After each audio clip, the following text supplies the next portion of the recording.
Welcome to Civility360, folks.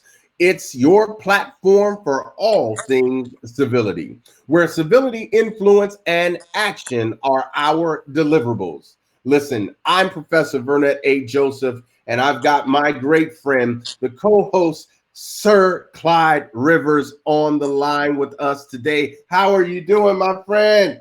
Professor, I'm fantastic. Man, ready to make an impact in this world like we do every time we meet.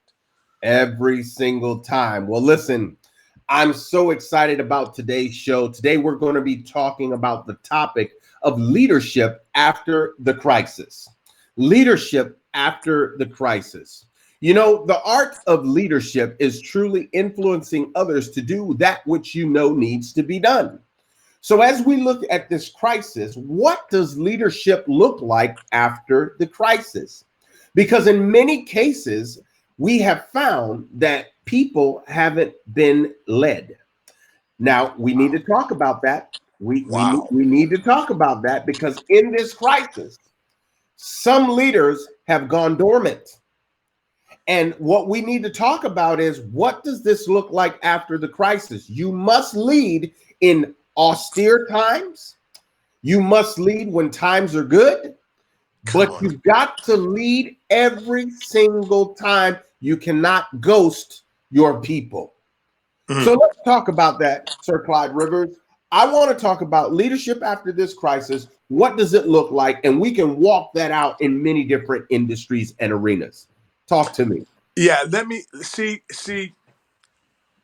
No one had prepared for this pandemic.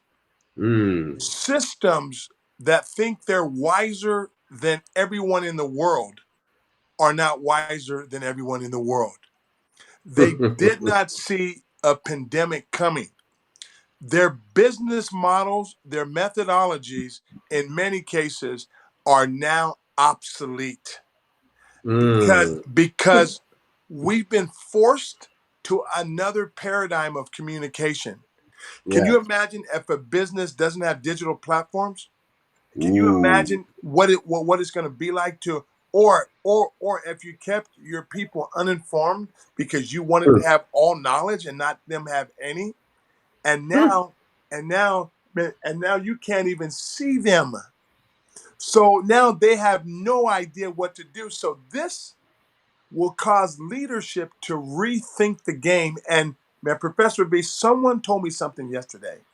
Man, Professor Akama, Jared Akama, he said, Dr. Rivers, a good leader make sure they give people the information they need to win.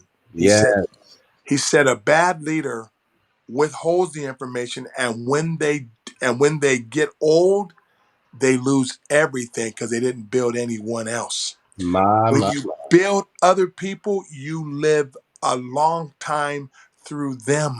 So the key is building people, Professor V.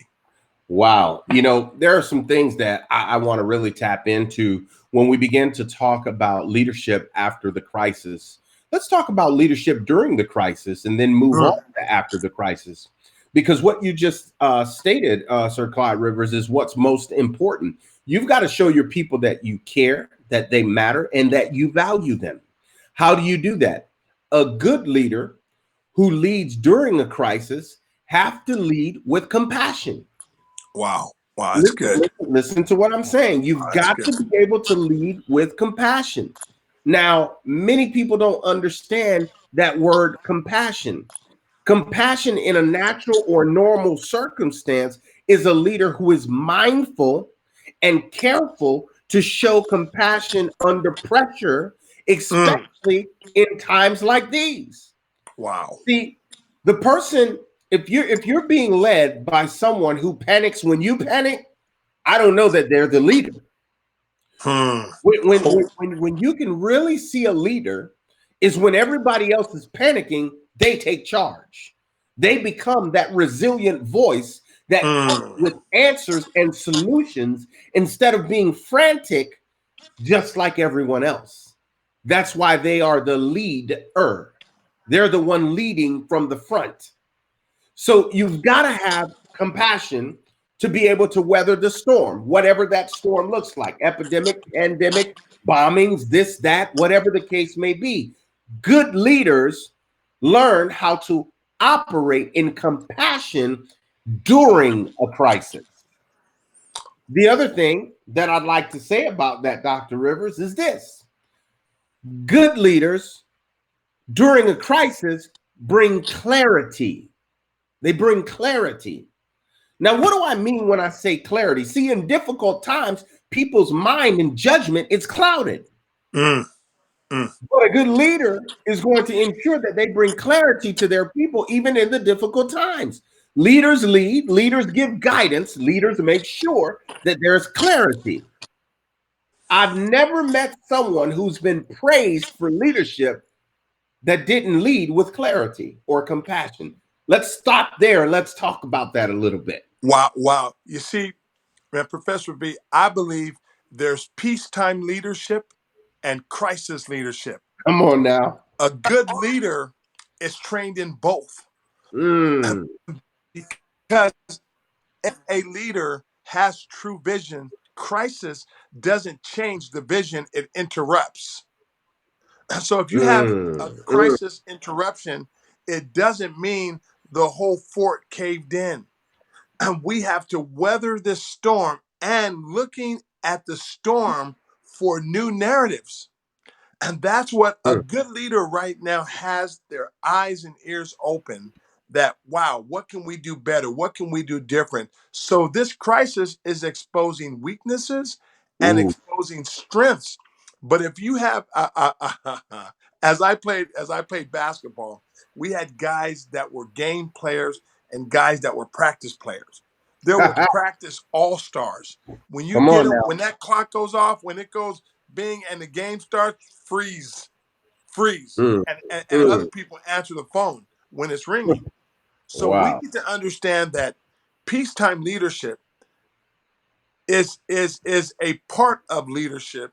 Crisis leadership is a part of a leadership narrative, and a good leader has both. Has both. How do you motivate during peace? But see, Professor B, what I've seen in peacetime is this: people get comfortable with data. Wow.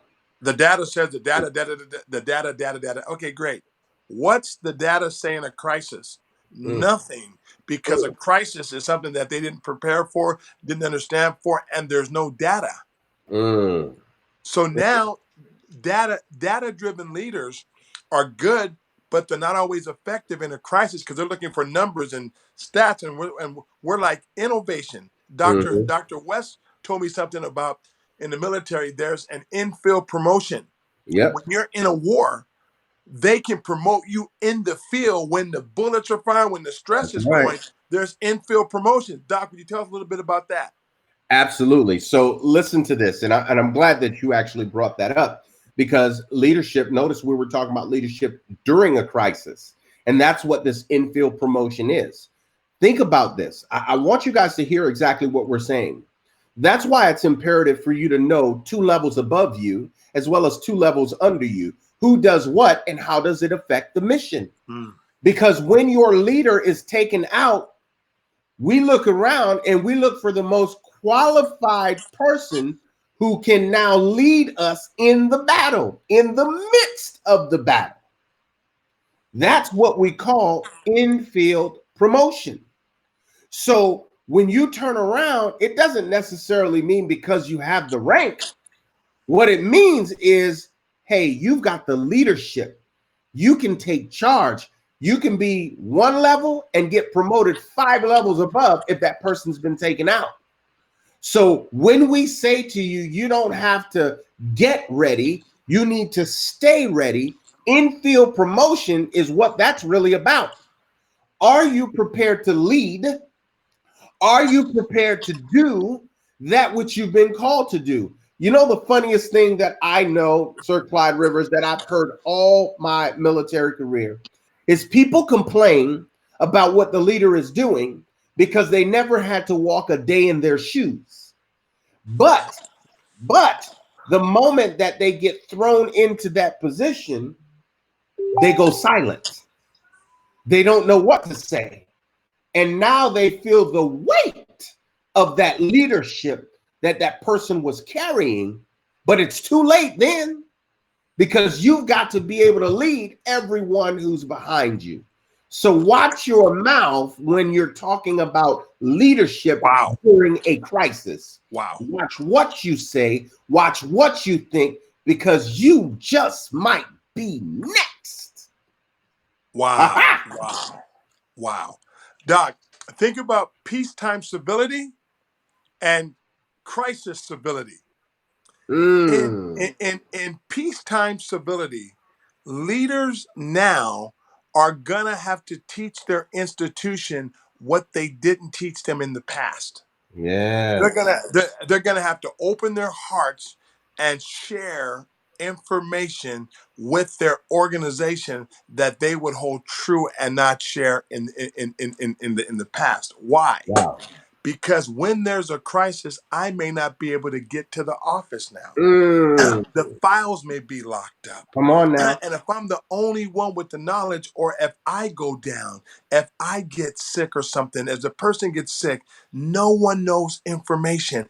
And see, this pandemic has changed leadership, because people are saying, man, hear this. They're understanding what they didn't prepare for. They're understanding what they didn't know now. They're going, wow. So we went down and no one had the keys to the vault but me. Leadership is going to have to re-educate the institutions, show the institutions that, and say if it's a permanent structure, they may have to build a digital structure now. They may have to build whole new platforms now. So it's going to require a strong, humble leader that values the voices of others, that doesn't take leadership as a badge of honor to beat people up because you're the leader. Now they have to say, I'm the leader. Great, but I got all these other leaders that know something that I don't know. And it's time that we answer the phone on that one. Go ahead, Professor.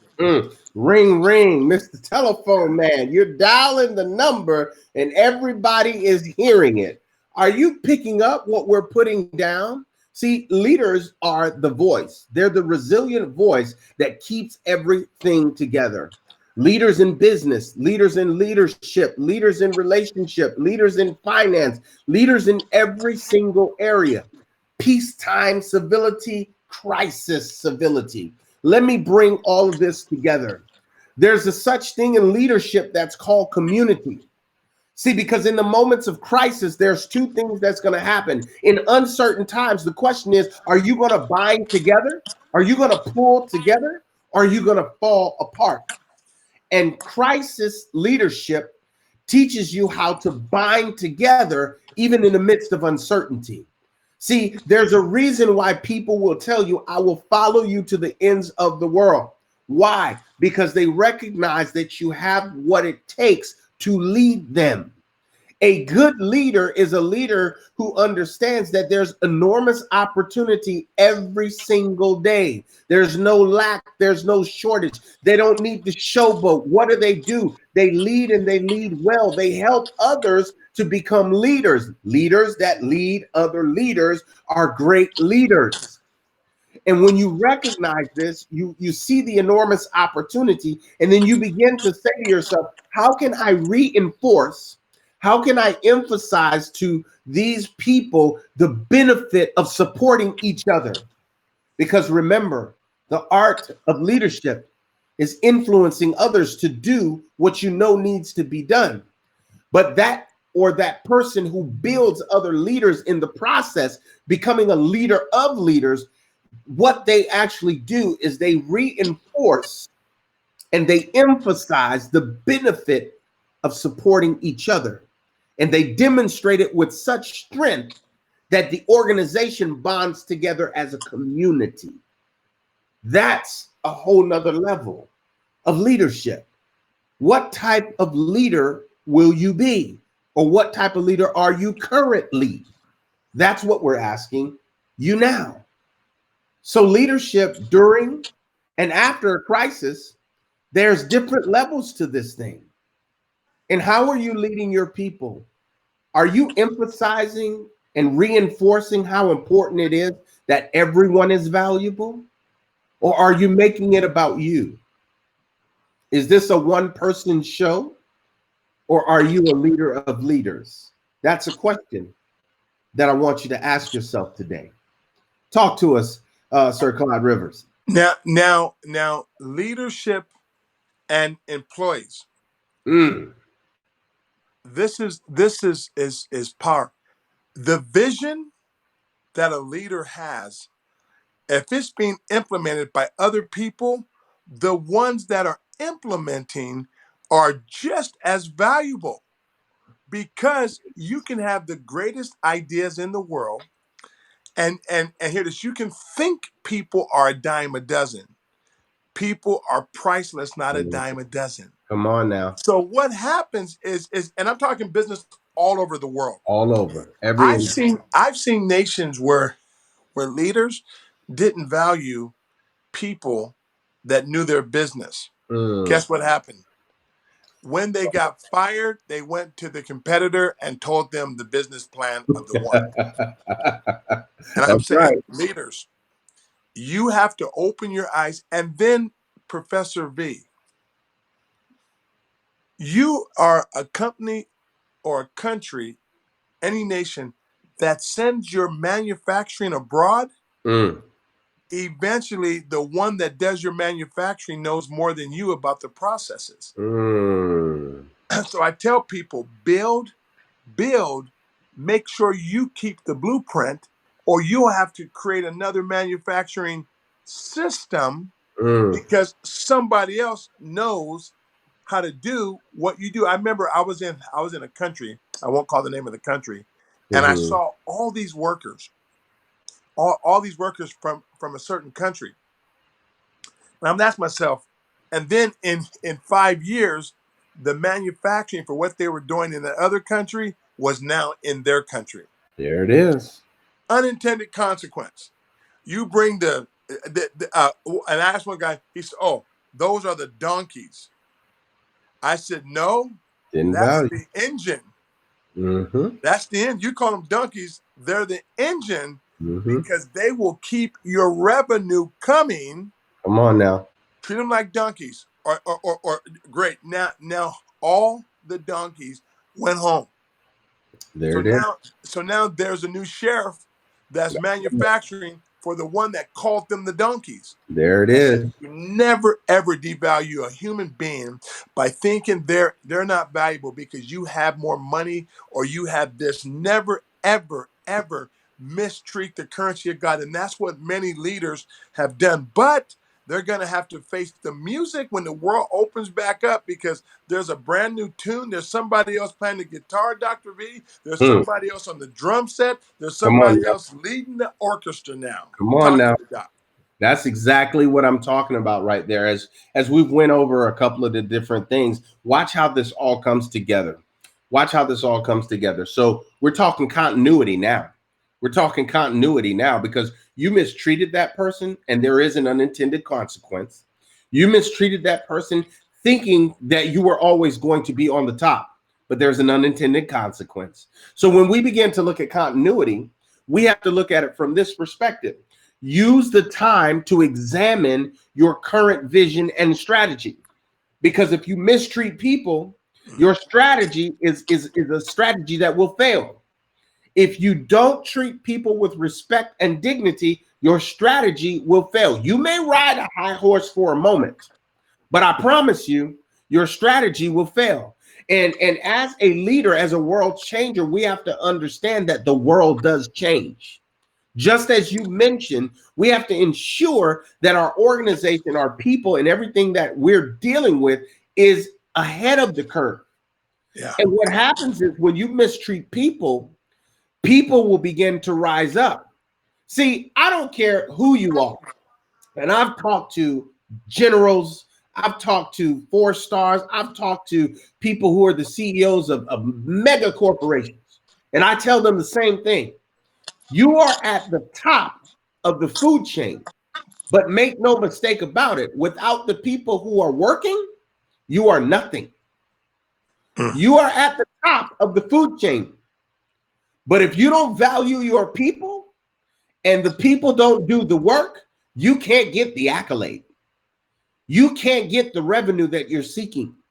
You can't get anything without those people. So it always goes back to people treatment. How you treat a person will determine your rise and your fall. That's the way that it works. And that is better than a regular law. That's a biblical law. I love it. Talk to us, Sir Clyde Rivers. I have a good friend. He said, Dr. Rivers, I've lived in privilege. Great. I said, I have too. He says, what do you mean? I said, true privilege comes from God. True privilege doesn't come when you have one up on someone. Right. And what happens, those same people that told me they were privileged are now at the bottom of the food chain. And I said, whenever you have privileged people, make sure you bring other people to the privilege with you. Because privilege doesn't last always if it involves mistreating the currency of God, there it is, people. And I always come back to the currency of God because James 2:8, the royal law, this law, Professor V, governs the entire world. Yes. Love your neighbor as yourself. You live under liberty. Mistreat anyone and you live under transgression. Wow. So you may ride the wave for a minute, but trust me, transgression is coming if God's currency people are mistreated. And hear this, the whole world's going to hear this message, the whole world, because they're going to face the consequence of it if they don't listen. Over to you, Professor B. Come on, sir. Listen, let me share a few things that I want people to understand about leadership before, during, and after crisis. We've talked about some of the during. Let's talk about the after. You know, everyone's going to go back to work eventually. Everyone's going to go back into what they would call their norm. But I want you to know that the mind that got you into what you're into is not the mind that's going to get you out. So you're going to have to shift your mindset. You're going to have to change up the way that you do things. Major corporations and organizations, countries alike, here are a few things that I would share with you. Number one, you've got to focus on the communication and retention of your people. Because during this epidemic and pandemic, they have realized it wasn't that important. And you didn't see them as that important. As a leader, you want to come back in and you want to make sure that you focus on the communication and retention of your staff, your leaders, everyone. I don't care. I'm talking from the church house to the White House to the King's house. You all need to look at this and say to yourself, what does my communication look like with my people? That's the first thing that we're going to say. The second thing is make sure that you keep close quarters with innovation. The you that got you into where you're at and the things that you were doing before the crisis are not going to be good enough after the crisis. So you're going to have to promote innovation and creativity within your people. You're going to have to show them how to show up and show out in different ways, how to help people beyond what you were doing prior to the crisis. Now, whether that looks like ingenuity, moving into a digital age, there's several different pieces for that. And as we look at that, I also want you to look at this. Despite what your industry may be, you need to look at what your supply chain looks like. You need to ask yourself, what's the supply and demand factor of your organization now? Do the people need what you're putting out? Or are you providing at the people's need? That's very, very important. So check your supply chain. And then you're going to have to check your structure and your plan. Because the structure that you had before the crisis is not the same structure that you will continue to operate in after the crisis. you may need to shift your structure and develop a new plan. And then lastly, what I would say to you is you want to make sure if you're an organization that is, building off of cash flow, what are the avenues that are bringing in the cash flow? Watch this. And this is the way that you evaluate your cash flow. How can you better serve? When you look at how you can better serve, cash flow will never be a problem. If you can solve problems, you'll never be broke another day in your life. Good. All right, I'm passing that one back over to you. Ladies and gentlemen, as we close this evening, God is the original innovator of all things. Yes. Leaders around the world consult God and treat his creation with 100% value. That's the key. That's the key, my friends. You heard it right here on Civility360. God is our source. And as we treat people the way that they should be treated, everything else will line up. Everything else will get on board. And there'll be new eras that you'll walk into. We're talking leadership after the crisis, leadership before the crisis, leadership during the crisis. Lead your ship. That's what we're telling you today. Lead your ship. First, do an inward reflection. Look for the valuable resource that's found within you. And then go forth and produce at my optimal levels. If you do that, your organization will appreciate you. You will build leaders, and you'll become a leader of leaders, then a leader of leaders leading groups of leaders. That's the ultimate goal. Help someone to recognize their value, appreciate them from the beginning, and watch how your organization soars. This is what we have for you today.